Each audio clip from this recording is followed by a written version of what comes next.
Oi, pessoal! Concluindo os nossos estudos da fase silábica, eu fiz um esqueminha aqui bem simples para a gente relembrar todas elas, para partirmos para a próxima fase, que é a fase silábica alfabética. Então, dentro da fase silábica, nós vimos que podem acontecer essas 4 situações distintas. Claro que as mais comuns são o sem valor sonoro e o com valor sonoro. Então, sem valor sonoro é aquela criança que vai escrever silabicamente, porém, não vai ter a preocupação de colocar as letras que correspondem à palavra. E com valor sonoro é aquela criança que vai escrever silabicamente, porém, ela já apresenta uma preocupação em colocar as letras que correspondem à palavra. A criança com letras sobrantes, ela pode escrever tanto sem valor ou com valor, porém vai acrescentar letras. E aí a gente só descobre isso no momento que chama o aluno para fazer a leitura, que ele vai fazer a pauta sonora, que ele vai passar o dedinho, ou então marcar com o lápis aquela palavra ao qual ele escreveu. E a criança com letras flutuantes é aquela que vai escrever enxertando letras no meio da palavra. E por que existem esses dois casos, de letra sobrante e de letra flutuante?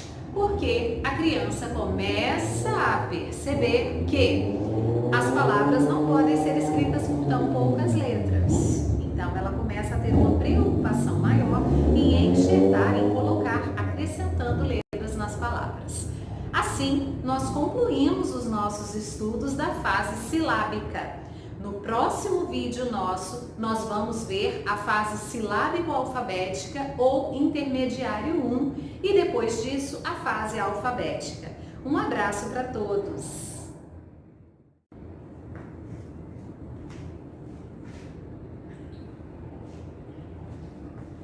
Oi, pessoal! Concluindo os nossos estudos da fase silábica, eu fiz um esqueminha aqui bem simples para a gente relembrar todas elas, para partirmos para a próxima fase, que é a fase silábico-alfabética.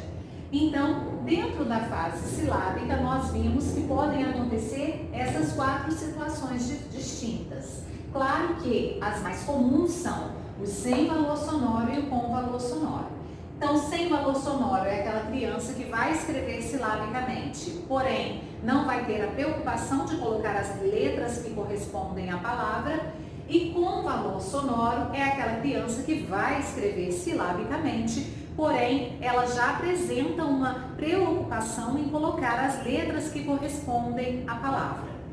A criança com letras sobrantes, ela pode escrever tanto sem valor ou com valor, porém vai acrescentar letras. E aí a gente só descobre isso no momento que chama o aluno para fazer a leitura, que ele vai fazer a pauta sonora, que ele vai passar o dedinho, ou então marcar com o lápis aquela palavra ao qual ele escreveu. E a criança com letras flutuantes é aquela que vai escrever enxertando letras no meio da palavra. E por que existem esses dois casos, de letra sobrante e de letra flutuante? Porque a criança começa a perceber que as palavras não podem ser escritas com tão poucas letras. Então ela começa a ter uma preocupação maior em enxertar, em colocar, acrescentando letras nas palavras. Assim, nós concluímos os nossos estudos da fase silábica. No próximo vídeo nosso, nós vamos ver a fase silábico-alfabética ou intermediário 1 e depois disso a fase alfabética. Um abraço para todos!